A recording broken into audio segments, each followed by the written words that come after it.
I'm Dr. Rachel Weemy. I'm a Regional Extension Agronomist with WSU Extension based in Walla Walla County. An abnormal pH in soil is most likely going to present as poor crop health in the field.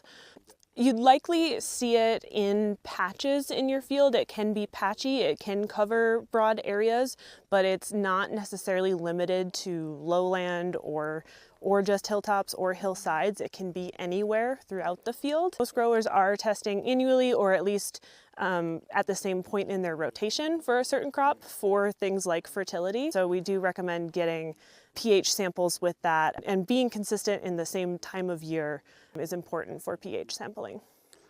My name is Paul Ruark. I'm a 6th generation farmer on this land. It's been in our family for 137 years. And this is my son-in-law, Tanner Craner. So as Paul said, I'm Tanner Craner. I'm a 2018 graduate of WSU in Ag and Food Business Economics. We've been 100% no-till for I don't know how long now, probably since about the mid-80s. We farm in a 3-year rotation for the most part, a winter wheat, canola, summer fallow rotation. We raise a few garbanzo beans, and we have some dry land alfalfa. We've been soil sampling for 25 years probably, but we've recently integrated more of a grid sampling approach to our farm. Grower meetings we go to every year, we are recognizing even more that it's not just our farm, but farms all across the Pacific Northwest have severe low pH issues. One thing we do with our grid soil sampling is we use an app on an iPad that we put GPS locations in every spot that we've sampled across the farm, and we can go back with sub 4 or 5 foot repeatability, as good as an iPad with 4G signal can get, so that each and every year with different crops we can see how our soil is evolving. To begin using the pH probe, you must first calibrate the instrument. Begin by rinsing the end with distilled water.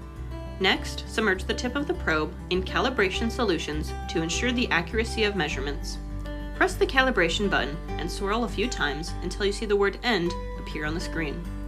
This should be done with a pH of 4 and 7, rinsing with distilled water after each calibration.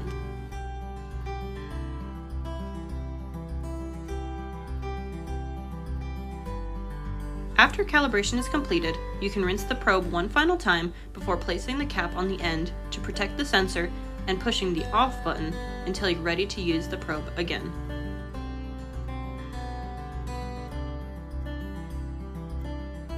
To begin sampling the soil, you will need to take a soil core.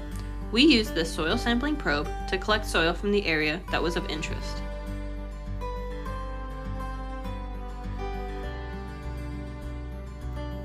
Remove the soil core slowly to keep all soil intact.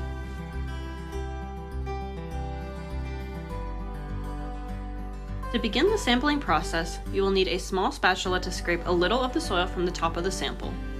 For this test, we are measuring the top 0 to 3 inches of soil, 3 to 6 inches of soil, and finally 6 to 12 inches. Once a small portion of soil is scraped from the top, add distilled water to create a paste for the probe to rest on.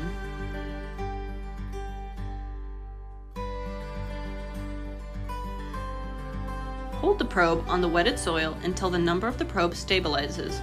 This reading will be the pH of your soil. Proceed to repeat this process for all desired segments of your extracted soil core, rinsing the end of the probe with distilled water between each pH reading. I believe declining soil pH is our greatest issue, on our farm and dryland agriculture probably in general. And using the GPS to make these points repeatable and go back to the same spot year after year and start to accumulate that data is an important part of trying to correct or balance the soil. My main motivation is that's kind of what I went to college for, and then as I transition out of the business and transfer it over to my son-in-law and daughter, making the soil better for the next generation.